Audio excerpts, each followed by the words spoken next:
Good evening. I'm going to call this meeting of the Hardin County Board of Education to order. If you all will please stand, we will start with the Pledge of Allegiance. I pledge allegiance to the flag of the United States of America and to the republic for which it stands, one nation, under God, indivisible, with liberty and justice for all.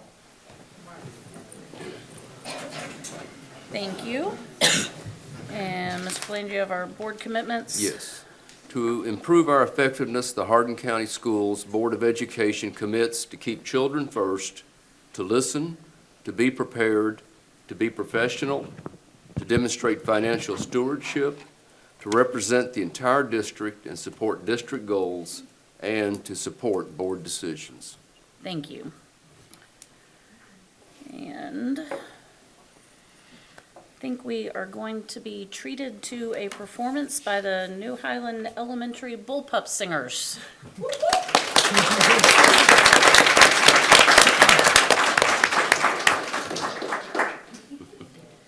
I think we got to hear them last year at New Highland, maybe. You're in for a treat.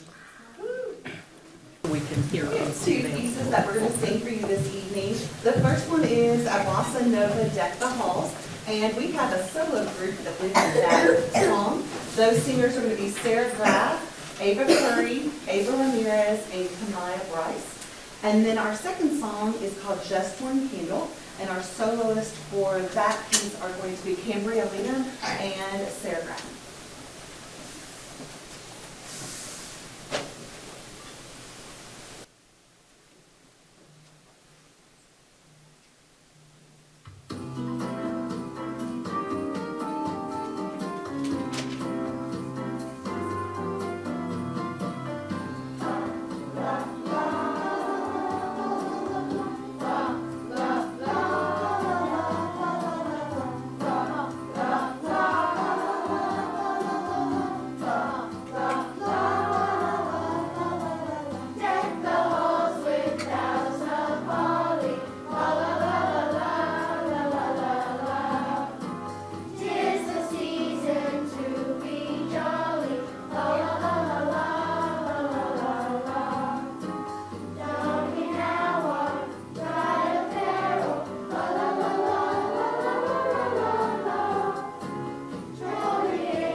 Ms. Johnson. So you have a resolution in front of you, and also Brendan Nagel, who we had him on the resolution for last month, but he could not attend last month, so he is here tonight, so we're going to recognize him as well. But if you'll pass that resolution in front of you, Ms.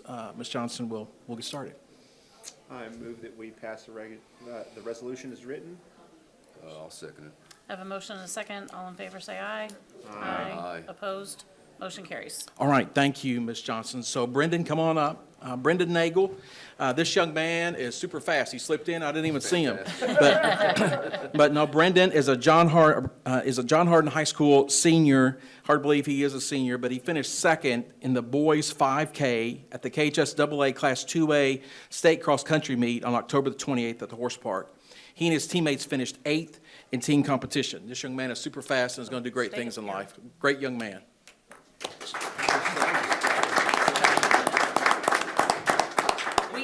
Talk close to his microphone, but tell us where you've signed to go to school. I'm going all the way down to Tennessee at Middle Tennessee State University. Congratulations. Awesome. Congratulations. Academic and athletic scholarship. I was getting ready to say, now let's hear Academic and the athletic. second part of that. Academic Is and a athletic. full academic/athletic scholarship. And his family. Academic That's first. fantastic. Yeah, his family's here tonight. Thank you guys for raising a wonderful young man. Absolutely. Did great. Absolutely. Awesome. Congratulations. All right, Ted and Heather Jones, where are you guys? Come on up here. So we had a couple to recognize, several others to recognize for the Better Together Award, but they could not be in attendance. We'll recognize them in January, Ms. Johnson. But this is Ted and Heather Jones. They're from Jones Home Center. And they are a wonderful and longtime partner of the Hardin County Schools, and that cannot be reiterated enough. Jones Home Center has given at least 2 $1,000 gifts to the HCS Residential Maintenance Program. The gifts have been used as store credit for the instructors to buy needed materials for student success. Jones Home Center has opened its doors to students, staff, and schools for as long, really, as they've been in business. From ballpark signs to yearbook sponsorships, allowing the district to use their parking lot for lunch distribution and large financial gifts, Jones Home Center is truly a part of the HCS legacy. We appreciate you guys. Thank you so much. Thank you. Thank you all very much. And Ralph Jones was one of my teachers. Good guy. And in full disclosure, Ted's my cousin. That's awesome. We thought you might know that then. Yeah. Yes. Okay. Thank you, Madam Chair. Thank you, Mr. Wright. Yes, ma'am. And is focus on Focus on academics academics, next. So, yes. yeah, so I'm Greg Sutton tonight. So come on up. This is Dr. Laura Beth Hayes. Yes. So congratulations to her. She successfully defended her dissertation, is now a doctorate of education. Is that right? Yes. So, that's right. So she's also the principal at North Park Elementary. So she'll talk a little bit about what she has going on. All right, thank you. The kids at North Park are scared that I'm going to give them shots now, so I have to explain what that means to them. So I told Mark and my husband back there they have to pay attention and not be looking at the UK U of L score. Although if you give us, They could give you like Updates, it'd be numeric okay. updates with your hands, that'd be fine. Well, thank you for letting me speak to you this evening. As he said, my name is Laura Beth Hayes. I'm the new principal at North Park. I have survived my first semester, so it has been great, and I have really enjoyed that opportunity. I am not going to I won't say the word bore you, but I'm not going to put you through a 30-minute presentation. If you see some of this, I'm not going to go through everything on the slides, but I did want to kind of give you some highlights and share some appreciation because part of my project that I did for my doctoral program was supported by Hardin County Schools, and you all made it possible. And it was very meaningful work that is not only affecting our district, but throughout the state now as well. So I'm just going to share some highlights of that with you. So Mr. Wright's going to be my Vanna White, I think. So the inspiration behind the work that I wanted to do for my doctoral program was my son. He is in the car. We decided he probably didn't want to listen to me talk about him tonight. But my son was adopted from China when he was 2.5. There's a picture of him. And then he is now 14. But when I worked on starting this presentation, he was 13. He is a student at East Hardin Middle School. And he has been with us in that time frame. So my son was diagnosed when he was 5 with reactive attachment disorder. If you're not familiar with what that means, it's a very challenging disorder that affects his ability to form attachments to people and affects his relationships, behavior, things like that. At one point in time, he was an EBD student. He had to be restrained a lot at school. We have sought help all over the country. It has been a very challenging but rewarding 11 years of being his parents. And so I was on a mission to help make sure that more people are trained and adequately prepared to work with students like my son. I was not. When I was trained in college over 20 years ago, we never talked about trauma. We never talked about dealing with students who have had things that they've experienced that has continued to affect them. I had one class on special education, and I think we talked about it maybe in a paragraph. And so I know if I haven't been trained, there are a host of people that have not been as well. And unfortunately, it's still not the norm in college prep programs as well. So I want to do some research to try to find out how do teachers particularly feel about the training they've received, and what can we do to make that more meaningful? Because I am infinitely a better educator now than I was when I first started because of him. And so I want to share just a short little clip. He hates to talk, and he hates to talk on video, but I asked him what he wished that teachers knew about kids that have some challenges like he has experienced. I am in 7th grade. I go to East Hardin, and I'm 12 years old. They always think that the kid's in trouble when they're frustrated and upset. Things that are frustrating about some teachers is that they always think that it was all my fault. Some things that good teachers do to help me are communicating and helping me with the things that I need to do and involving these things. I wish people knew how hard it was for me when I was little. Some things that are challenging for me at school is that it's hard to make friends and I get mad a lot when people love me. Sometimes That's accurate. With my behavior, due to things that happened to me when I was a baby.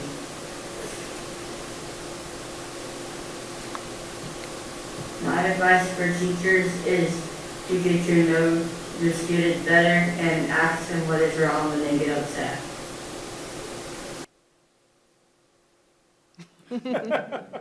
He's like, I'm done, Mom. So I will give a disclaimer. We made that video early in his 7th grade year. He's now in 8th grade. 7th grade was his first year at East Hardin, and all of the things that he mentioned in that video, we have positively experienced at East Hardin. Previously, he was in a different district. So I do really want to brag on them. I cannot rave enough about how the staff there, admin and teachers, have really responded in that capacity, and that's why he's had such a successful 2 years there. So I wanted to throw that sidebar in.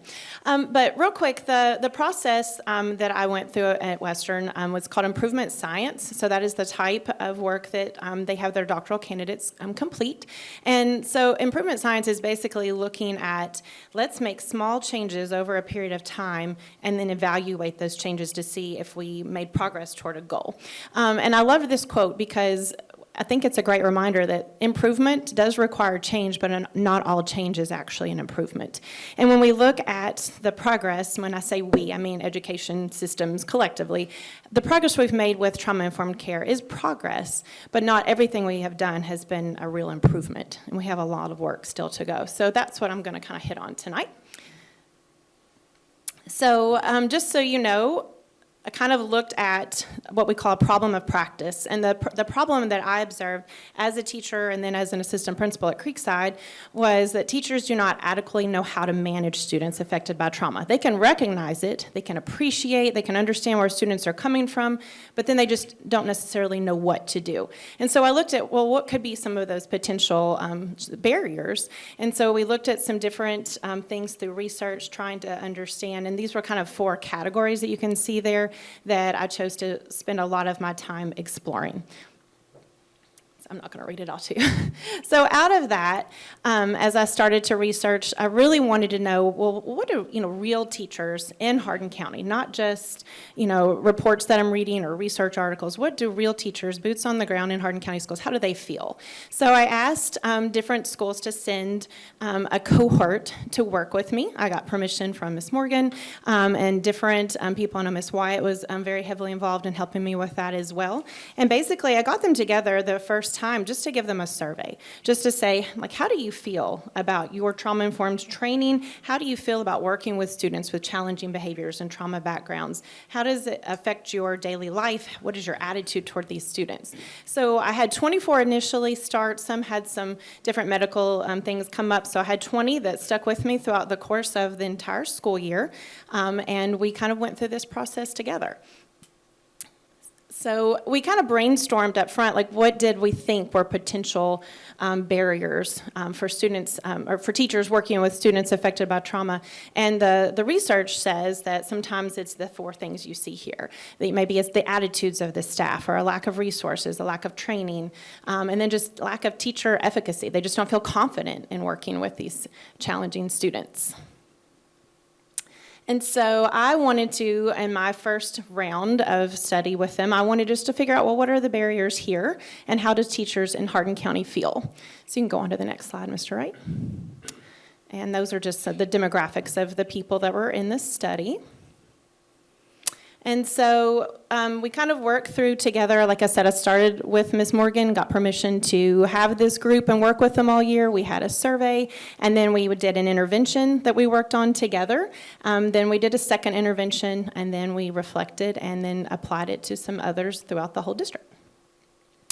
So I'm going to skip some of this, Mr. Wright. Go ahead. I'm sure you aren't worried about all of the quantitative analysis. But here's the survey that I gave. Here's just a sample of some of the questions. But there were different sections on the survey, again, to kind of look at how confident they felt, how trained, how well prepared they felt, their attitudes, and how well they felt supported by the administration and the district leadership. All right, and so it was very interesting to look at the results.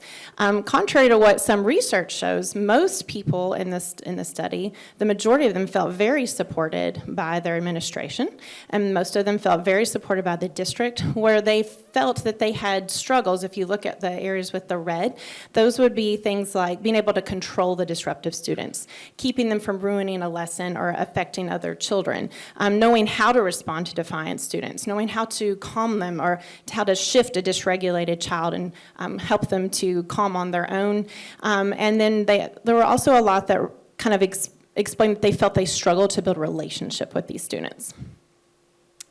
And so when we looked at those different areas, I said, okay, well then what can we do to move forward as our first step? If everybody feels that they're kind of struggling with knowing how to respond and they don't feel very adequately trained, because that was another topic that came up, then what am I going to do for this first intervention?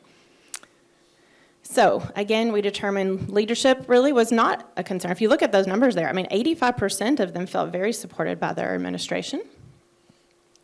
We had several that felt, 95% actually felt that their training was not adequate. And they felt they didn't have resources as well, 90%. So I took those ideas and kind of meshed it together to come up with our first intervention as a training, so an additional training. So if you want to jump ahead. So I wanted to know, go ahead one more time. I wanted to know what would happen if we brought the group in and we just expanded on the training. And instead of just teaching them what trauma looks like and how to recognize it in students, let's get into the nitty-gritty of what to do when these students are falling apart in our classrooms or when they're coming to school with so much baggage that they're just struggling to get through the day. And so I worked and partnered with the special ed department. We brought in the school psychologist. I brought in a couple of peers. I think my husband came to one of the sessions because I had just had surgery and probably shouldn't have been here. So he assisted us that day as well because he has a great perspective. He's been a teacher for 22 years as well. So we went through a few months of this training, and they showed very specific strategies. I shared very specific things. I modeled, like, had another teacher pretend to be my child, and I showed them regulation techniques that we used and calming strategies. And then we sent them back to their schools to practice, and then come back and talk the next month about how did it go, what went well. So you can see, we had 3 different meetings there where we went through all of these topics in a lot more depth than their initial training. And this is not a criticism at all of the initial trauma-informed care training the district provides. They're providing what is standard across the state. But when we look historically at data and at our experience through this process, it's just simply not enough. And so at the end of just those 3 months, we saw growth in several areas. If we had had more time, I anticipate the growth would have been larger. But we did see a significant change in their ability to control disruptive students, their response to defiant students, and how they were able to keep a student from ruining the lesson maybe for the rest of the class or negatively impacting the rest of the students. And some of the areas that they grew the most were their ability to change that child's regulation, shift their brain, creating a better space for them to feel calm. All right, we'll skip ahead. Some of that gets into some math stuff. Sorry, Jason. So after we finished that first round, I met with the teachers and said, okay, now you've had more training. It looks like you're showing growth. It looks like you're feeling better. What do you need now, though? And unanimously, it was, well, we need resources. The school psychologist came and they shared lots of great strategies, but we need some of those fidget devices. We need the paint chip cards. We need some self-reflection sheets. Give us some resources. So thankfully, I met again with some leaders at the district, and they were able to provide some money to purchase what we called calm down kits. I'll show you a picture of one in a minute, but a calm down kit is basically just a box in the room that has a lot of resources in them to help students learn to regulate. If we can teach kiddos like my son to learn to manage their own feelings and emotions and regulate themselves, they're not going to be seeking ways for other people to regulate them or seeking and turning to drugs or violence and bad choices. So that's kind of our big goal as teachers, is to teach them themselves, but we have to have the tools to do that. So we got together. I met with several different people who are experts in this field, did a lot of research, came up with the kits. We trained the same group. They helped me pack the kits. We practiced what to do with them, what that would look like, and then they used them in their classrooms for 6 weeks. And so go ahead. So here's a picture of one of the kits. I was going to bring you one tonight, but my office is kind of packed up for waxing, so I couldn't get to it. But that's an example.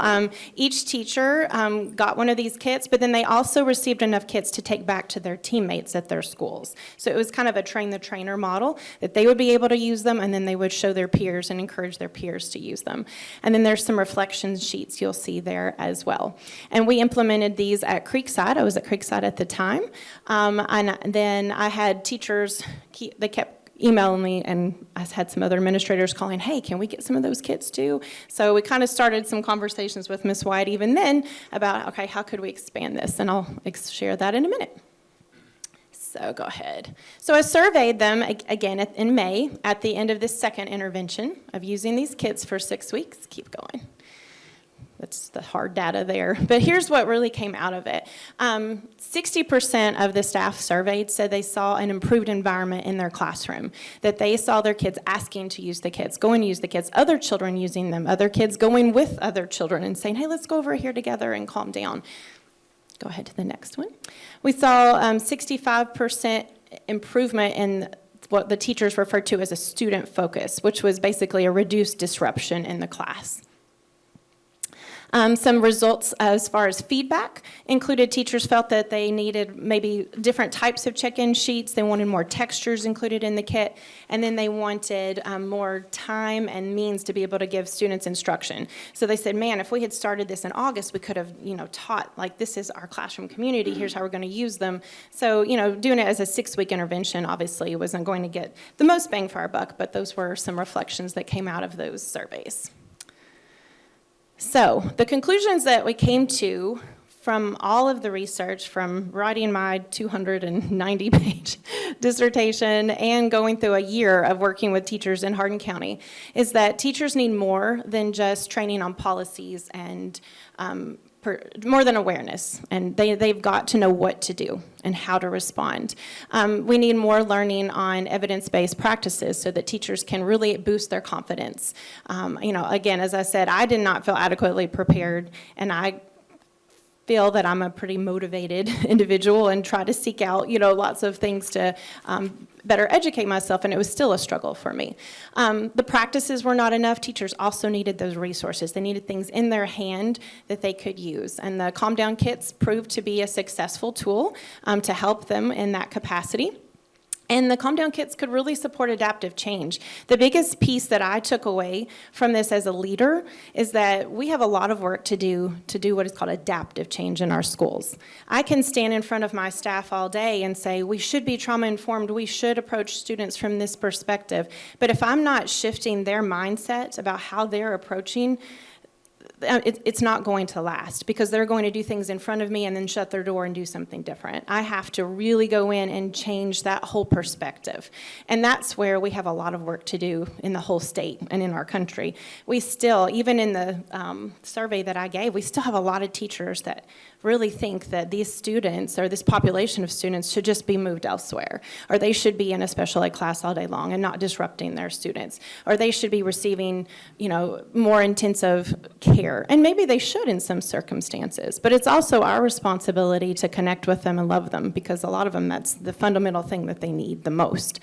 And so I think that we have a lot of work to do to really shift that mindset that, hey, these kiddos deserve to be in these classrooms, and when they're being disruptive, when they're getting frustrated, when they look like they hate being in your classroom, you don't take it personally. It doesn't mean that that's how they're really feeling. That's because they need someone to be an advocate for them.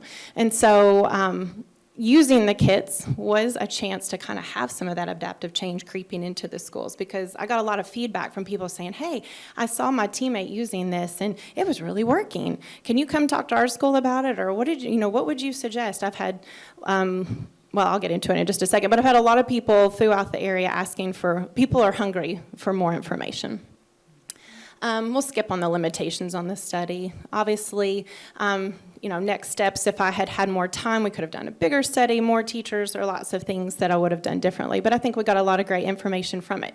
So the impact, just from this study, again, the Hardin County Schools helped to fund and supported. We were able this summer to train 50 additional Hardin County Schools educators from all variety of different schools and different positions, and I got a lot of great feedback on that. I've been consistently having ongoing discussion and work with Ronnieville, and then I have also been working with I'm blanking on the acronym, but it's the GREC for Lexington area. But I've had a couple of Zoom calls with some of their leadership and been working with them.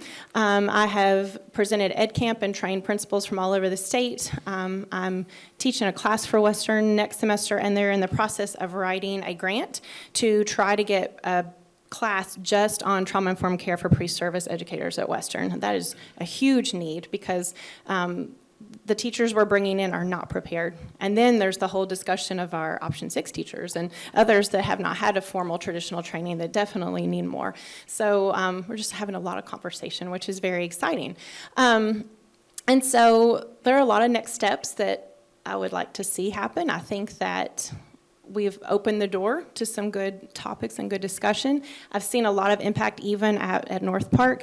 I was really excited the other day because we talk about this a lot, and we have, all of our teachers have kids, and we've tried to model. But the other day I walked by a North Hardin student who was kind of crouched down with a little girl who was really melting down, and I heard her saying, hey, come on, let's try one of your breathing strategies, and she was going through it with her, and, I thought, well, wow, like if a 16-year-old kid can get it, then I know our staff can as well. We just got to keep working. And I want to say, my husband and I have been in some very, very dark and difficult places with our son, where I felt like maybe there was not going to be hope. Would he even be able to stay in school and finish school? And he still obviously has some really challenging days, and things that would be hard for any child are exponentially hard for him. And we've been through kind of a difficult 4 to 6 weeks recently with some challenges in our family and the death of my husband's father. But we're able to recover much quicker. He's on the honor roll at East Hardin. He was successfully in the Central Hardin Marching Band this fall. We've come a long way. And I don't give the two of us the credit. I give a lot of people in our lives who have supported us, who have taught us, educated us, his EBD teacher all the way through elementary school, lots of people. And I firmly believe that had all of those things not fallen in place, he would not be the successful kid that he is. So then when I look at our kids in Hardin County schools, and I know there are a lot of kids that fall in that category, and not all of them have a parent who's going to be advocating to the extent that we have. So it falls on our staff to have to intervene and work for those kiddos and make a difference, because if you study the results of what happens when this particular population of students are not supported, it's a very bleak picture for their future. So it's important work. I plan to keep advocating and continuing to educate people. I just believe that we can make a difference, and I believe that we just need the right tools and the right mindset out there to make it happen. So, do you have any questions specifically about what I learned or what we did in the district? I have a question about how you develop the kits. Sure. That, to the degree that sounds pretty useful that you ended up with a kit that kids were willing to go seek out when they needed it, and that could really help some classroom management things. Yes. So how did you do that? Yes. So I spent an entire class that I was in just spending time researching what in the published research, what works. And unfortunately, there's not a lot of research that's really out there yet. It's still kind of a new area. But I looked specifically at a lot of occupational therapy, physical therapy research, looked at a lot. Actually spoke to our OTs in the district, our physical therapists, spoke to a lot of different therapists, counselors that I know. And a lot of it does have to do with sensory input and giving them the opportunity to stretch things and click things and move and do something with that frustration other than flipping chairs or hitting someone else, or at my school, biting, and some of the things that we experience. So it's really a distraction as much as anything. So a lot of it was research-based, but then also talking to people that are actually using tools and said, hey, what works for your kids? So I would love to see that be the norm in every classroom. So it sounds like if the kids are able to go do that, then the teacher can focus on the other kids in the classroom a lot more too. Well, and the desire, the big goal would be that over time, if you learn that you can regulate yourself, then the next time that comes up, you're going, oh, wait. And a lot of that comes from when a baby is little and a mama rocks them, that movement controls their vestibular system and helps them to learn to regulate. So if you've not had that, like my son didn't have that until he was 3.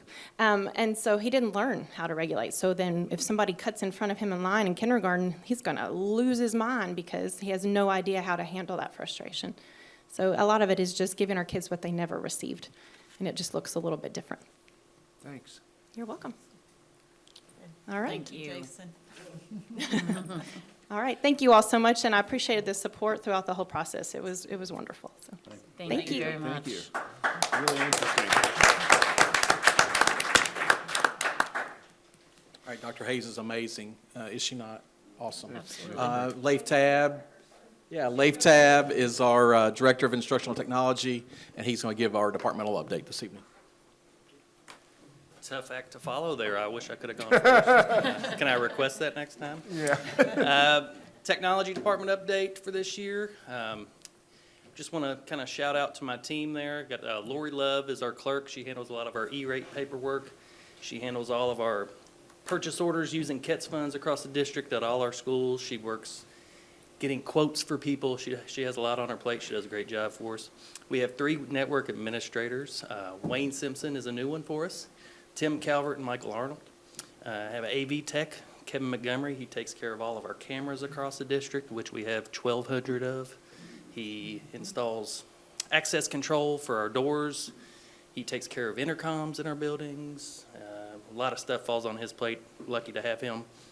Maintenance technician Anthony Sanders. He runs a lot of wiring for us and takes care of drops, getting us the technology where we need it. And then we have technicians out in the buildings. Chris Fitzpatrick, Garrett Malachek, Christian Bone, Brian Whitlock, and I actually have 2 open positions at the moment that I'm interviewing for. And then we have our digital learning coach, Kate Farrow, so she's done great. And you notice some names missing on that last page. Steve Boone has been with the district for 29 years. This was his 30th year. His last day's tomorrow. He's been instrumental in this district in the technology that goes on here. He was started in '94 for us, but before that he worked as a contractor a lot with our schools, with Tandy and a couple other companies, putting just our first computers in the building kind of. And then we hired him to kind of build our network, and he's built it from the ground up. So we're trying to replace him. That's not going to be an easy job. We've been getting as much out of him the past couple of months as we can, but it's going to be an interesting transition going away from him. And then also Bowdy Lanham, he's been with us for 25 years. He's a technician. He takes care of central office, takes care of John Hardin, Bluegrass, New Highland, and Burkhead. He's leaving at the end of this month as well. So we have a lot of transition going on. These are 2 guys that whole lot of knowledge walking out the door here this month. So we've got our hands full. Work orders. We handle work orders for all computers, Chromebooks, tablets, printers, projectors. Security cameras, like I said, PA systems, phones.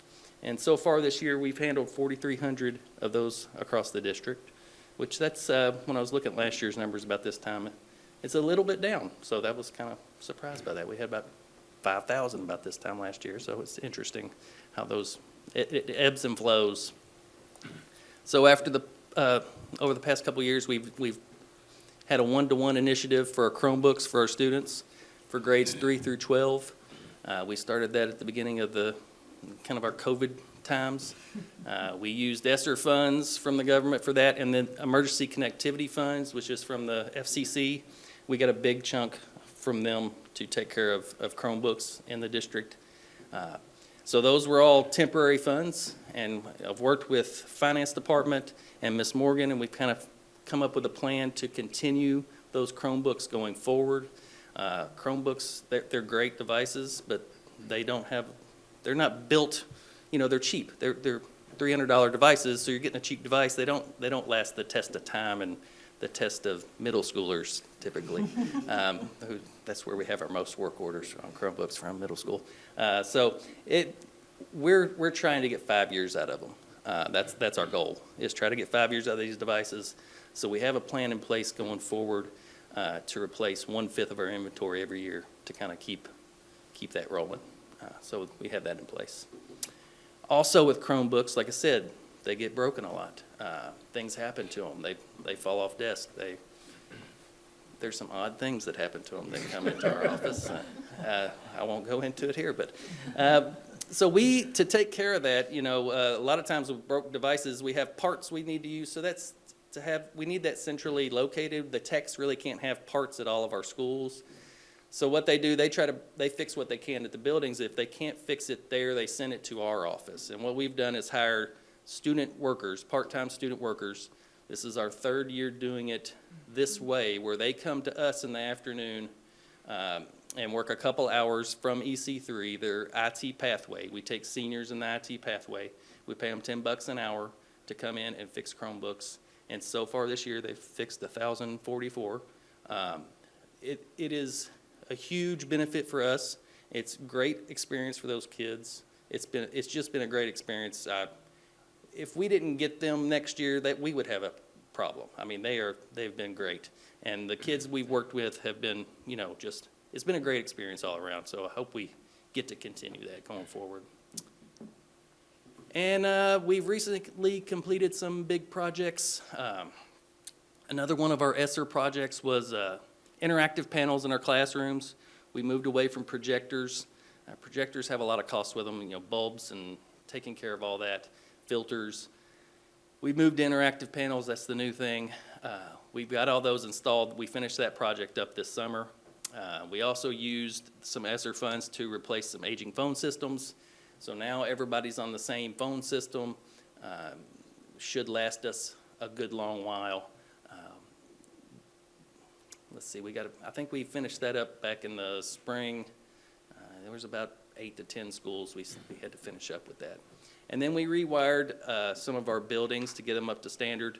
Some of our older buildings that hadn't gone through a remodel in that time. That was a big project that we used E-rate funding for. So we apply every year for E-rate funds. We're eligible. We get a discount percentage on networking gear, wiring, anything for connectivity. You can't use it on devices or anything like that, but it's all about connectivity. So the switch gear in our closets, the networking gear back in my office that feeds all the schools, that kind of stuff, and the wires in the building, that's the kind of stuff that we can get E-rate funds for. And so when we apply for those funds, we get an 80% discount. So we pay 20% of those projects. So that's a huge deal for us. I think we go in 5-year cycles.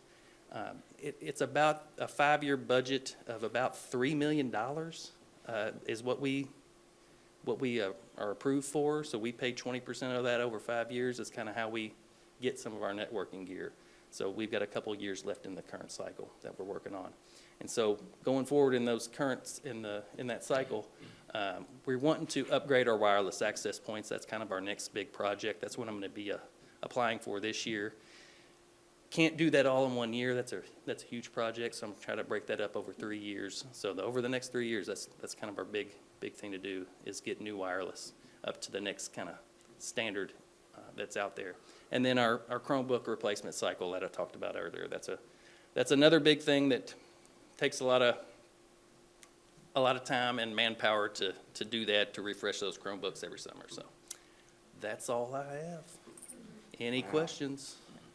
Leith, when we have a new school, so we'll be at some point building a new West Hardin, does the state give us extra funds for a new building, or are you expected to do that from in-house funds?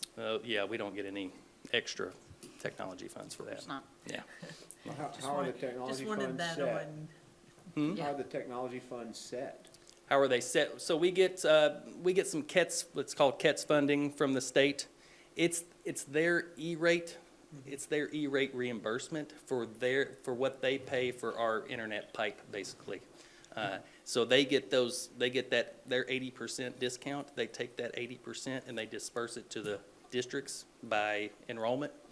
Okay. So they give us the past 5 years, it's been $21 per student, and you guys match that every year. And we just did that, I think, last month, or maybe the month before, October. So basically, the KETS funds that we deal with are like $42 per student per year. And really, when you break that down and that's not a lot. It doesn't cover everything. It covers a small amount. It couldn't cover Chromebooks, that kind of thing.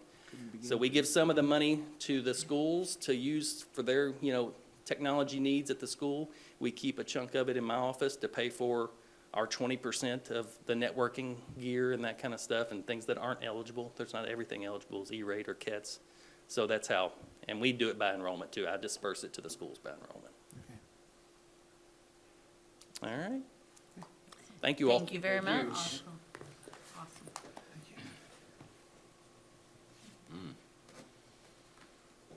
Wow. You got a pretty big system. Yeah, a little bit. All right, next is recognitions of visitors, and I think we've had one visitor sign up, Brett Shepard? Yes. We'll have you come to our podium right there. So first, ladies and gentlemen of the board, good evening, and thank you so much for the opportunity to address you briefly. Really, I'm sorry. I'm sorry, I was just gonna let you know before you got started, we'll pause. We just always try and keep speakers to 3 minutes. You bet. and- I'll do okay. my best. Just Thank wanted to you. let you know what that was, what Okay. that was for. Go ahead. So really, I'm here tonight to just advocate on behalf of my son Gunnar, and really, I'm asking this board for an exception to policy to allow him to finish the wrestling season with the Central Hardin Middle School. So Gunnar is a homeschool child. We homeschool him. We're an active duty military family. And last year, he wrestled on the Central Hardin Middle School team. And the way he was able to do that was because they had a private club that was associated with both the high school and the middle school team, which allowed homeschooled children to participate. And we were active members of that club. We raised money for them. We participated in all the tournaments. And Gunnar, most importantly, established incredible friendships, relationships, and his coaches love him, his teammates love him, and we'd like him to be able to continue this season. About a month into the season, we were informed through his coaches that Central Hardin High School officials determined that he was not eligible to play on the wrestling team because he was homeschooled, and so he had to leave the team. And folks have gone out of their way to try to accommodate him with other wrestling venues, private clubs, things of that nature. But he's just missing out, and he wants to be with his team. And the season, there's about a month left. And so, and in granting an exception to policy under this circumstances, in Kentucky, it's not a right to play state, but districts have the authority and the discretion to allow homeschooled children to play. So that's entirely this board's discretion. And here, I don't think this board would establish a precedent by allowing Gunnar to play, just because there's some very unique circumstances surrounding why he was deemed ineligible by the high school, I believe it was the athletic director.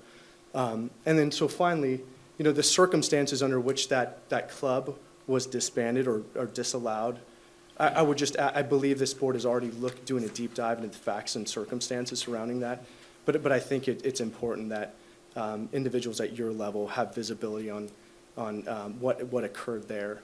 And so that's my prayer to you all this evening, is that this boy be allowed to wrestle. That was his Christmas wish. He wanted to wrestle with his team. He loves his team.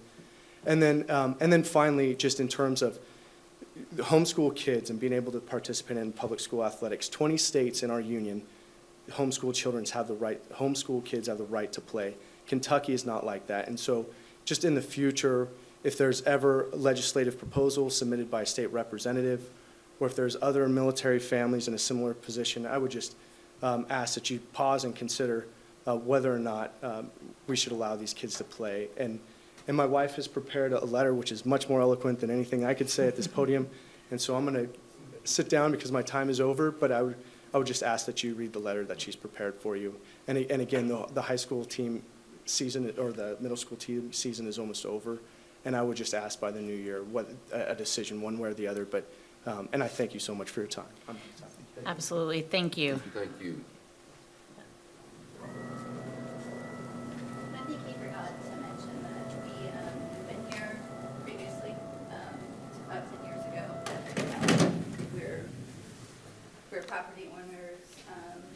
Then we were here for 4 years. We've only been here for a year and a half, and we're getting ready to move to Pennsylvania as well, come June. So, if you were to grant this exception, it would really only be for this month. And then we're on to the next duty station, so. Thank you. We'll take a look at all this, Thank you, okay? ma'am. Thank you. Thank you. Thank you all for your service. Absolutely. Thank you. All right, that was the only visitor that we had sign up.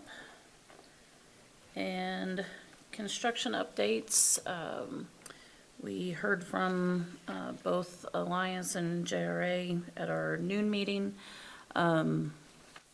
Things at Central are moving along fairly well. Had a little bit of change in dates and substantial completion now, I think May, is that right, John? So, still trying to get that under roof and get things moving, but all in all, I think things are moving fairly well. Just a little bit of a delay, and hopefully that's all it is, and we don't have any more. We also got to tour the school today, both some of the new parts that are finished and new parts that are under construction, and it's exciting as to what is to come once we can get it done. And Anybody else have anything else on construction they want to add? All right, the consent agenda. We're approving the comprehensive, district improvement plan and the comprehensive school improvement plans for the 23-24 school year. Approve a modified schedule for a student with disability. Approve the 24-25 school calendar. I think everyone will see that we took into consideration everybody's strong opinions on fall break, and I think we've got that taken care of. Approval of the Family Resource and Youth Services Center District Assurances Certification for 24-26. Approval of Central Hardin softball team to travel to Fort Walton Beach, Florida, via commercial carrier. Approval of the contract for the Flock Safety Camera Security System. Receive monthly financial reports, regular financial services. We're approving a $1,000 donation from the Hardin County Education Association for the Family Resource and Youth Centers to assist students and their families. Also a $1,600 donation from Farm Credit to Lakewood Elementary's agricultural instruction. And approval to employ Dean Dorton as auditors for Hardin County Schools through June 30, 2026. Having to make a change there due to retirement of our auditor. Approval of Phase 2 renovation project bids. Got a couple that we're still gonna have to wait on, but for the most part, we were able to get those in. Approval of, and for once in a long time, came in a little bit under what we were expecting, so that was good. Approval of the CPS cooler boiler quote for the old Lincoln Trail Elementary. Some change orders for Central Hardin. Approval of the BG1 for North Hardin High School greenhouse. BG5 for site acquisition for the new West Hardin Middle School. And a approval of a bus donation to Hardin County Emergency Services for use as a mass casualty unit. I think we're gonna have some EC3 students help with that as well. We've got some certified personnel actions, classified personnel actions, approval of the creation of an assistant coach position for academic teams when the team has over 20 participants.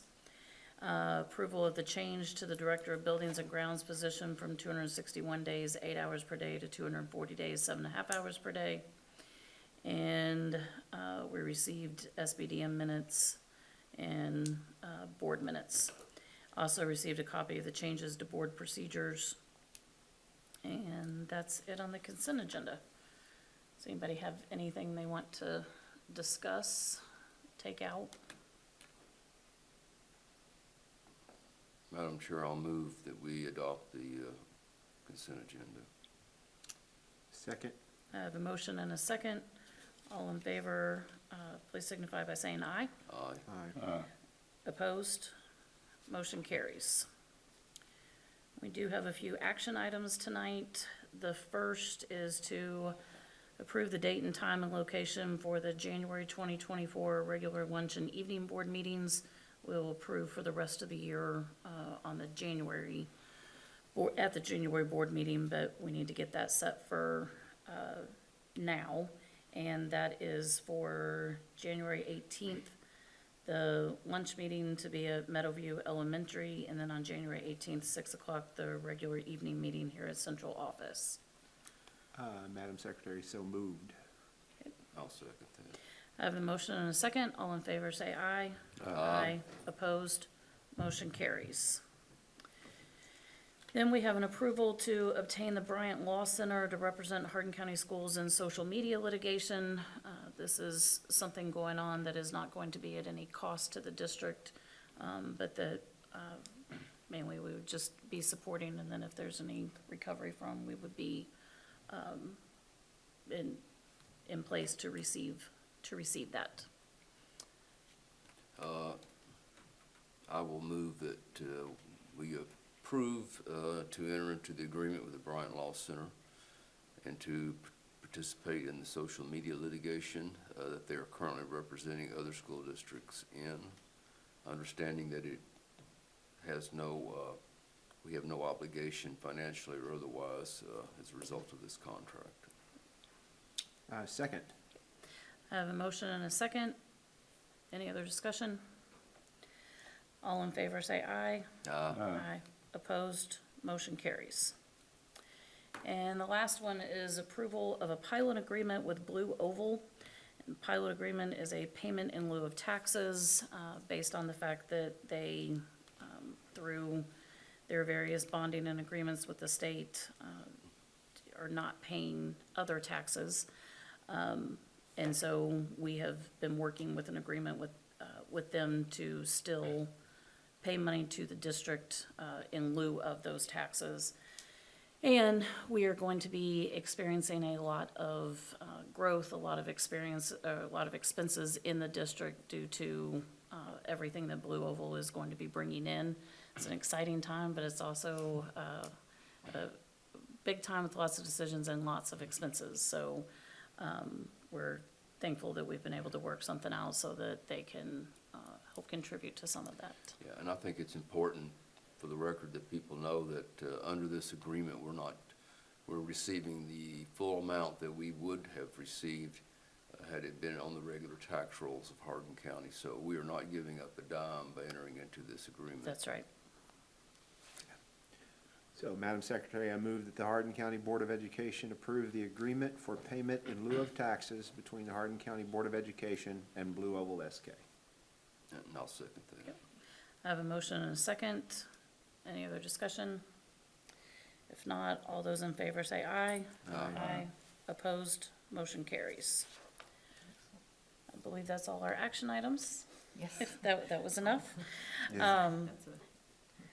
It was a lot for, yes, I believe it is. I don't think we have any new business. And superintendent's report. Now, this is just a big shout out to our staff for the first half of the school year. Incredible work was done in our classrooms with our morphology, Orton Gillingham, as well as our project-based learning. And I'll be excited to show you all the results when we come back after winter break of how we have seen our students move forward in growth academically, and then also the extracurricular activities, that our students participate in, which requires coaches and teachers, and we greatly appreciate all of our staff making that possible for our students. And a huge shout out to our Human Resources Department, who continues to work hard to make sure we have great teachers in our classroom and support staff to help us move forward. A couple of other things. We were notified yesterday that we received a grant for $100,000, and that grant will go to transforming a bus into a preschool classroom that we can move around the county and get to those students who sometimes don't have those opportunities. Ms. Hayes discussed the importance of early childhood and just working with those families and those students and getting the best jump start possible for those. So very appreciative to Ms. Vowles for the grant that she wrote, and Ms. Sharon for working with her on that grant. And I can assure you that $100,000 will be put to great use in that endeavor. So happy holidays to everyone. However you celebrate, I hope you do so safely and with family and create great memories. And as I tell our staff, disconnect and reconnect. Disconnect your phones, your iPads, your computers. I'll take my advice on that for a couple of days and just reconnect with your families. So that's it, Chairman. All right. And we do not need an executive session, correct? No, ma'am. Board calendar, December 20th through the 29th is winter break. School is dismissed. 25th, Christmas Day, offices closed. The 26th, offices closed. Also, December 29th and January 1st, offices are closed. January 2nd, school is dismissed for Professional Learning Day. And then out of school January 15th for Martin Luther King Jr. Day. And then we will have our next board meeting on January 18th. So with that, Madam Secretary, I move that we adjourn. I'll second that. I have a motion and a second. All in favor signify by saying aye. Aye. Opposed? Motion carries. Everyone have a Merry Christmas.